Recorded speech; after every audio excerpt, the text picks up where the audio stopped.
গত ৫ আগস্ট রাজশাহীতে বৈষম্য বিরোধী ছাত্র আন্দোলনে নির্বিচারে গুলি করে পুলিশ ও তৎকালীন ক্ষমতাসীন দলের নেতাকর্মীরা। সেদিন গুলিবিদ্ধ হন শিক্ষার্থী সালমান। ঘাতকের বুলেটের আঘাতে ক্ষতবিক্ষত হয় তার শরীর। এখন পর্যন্ত পেটের ভিতর থেকে বের করা সম্ভব হয়নি সেই বুলেট। বর্তমানে রাজশাহী মেডিকেল কলেজ হাসপাতালের ৯ নম্বর ওয়ার্ডে চিকিৎসাধীন আছেন তিনি। বুলেটটা যদি বের করতে যেত তাহলে হয়তো আমি মারা যেতাম। এই জন্য ডাক্তাররা ভেবেছিল যে আমাকে জীবন বাঁচানোটা জরুরি। এই জন্যে ওনারা আমার লাড়ি ফুড়ি যেগুলো ছিঁড়ে গেছিলো ওগুলো ঠিকঠাক করে ধরেন আমার জীবনটা বাঁচাইছে। একই দিন মাথায় গুলি লাগে আরেক শিক্ষার্থী মুমিনুল হাসানের। কয়েক দফা অপারেশনের পর খানিকটা সুস্থ আছেন তিনি। তবে পুলিশের গুলিতে মারাত্মকভাবে আহত কুষ্টিয়ার প্রসাধনী ব্যবসায়ী ওয়াসিমের অবস্থা গুরুতর। দীর্ঘ একটা মাস আমার পোশাকের থলে যেখানে গুলি লাগছিল ওমন দিয়ে পোশাক বের হচ্ছিল।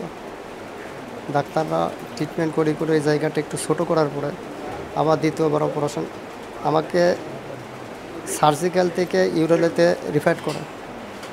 ইউরোলে ডাক্তাররা এখন আমার ট্রিটমেন্ট করতেছে। আমি মনে করছি ইট লাগছে, পরে দেখলাম যে ইট না, একটা বুলেট লাগছে, যেটা অর্ধেক ঢুকছিল অর্ধেক ঢুকে নেই, সিসার বুলেট ছিল।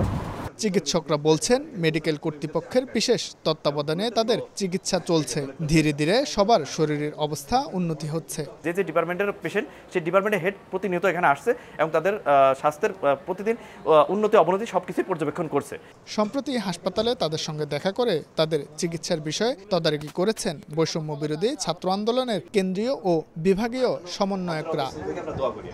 শাহিন আলম, সময় সংবাদ, রাজশাহী।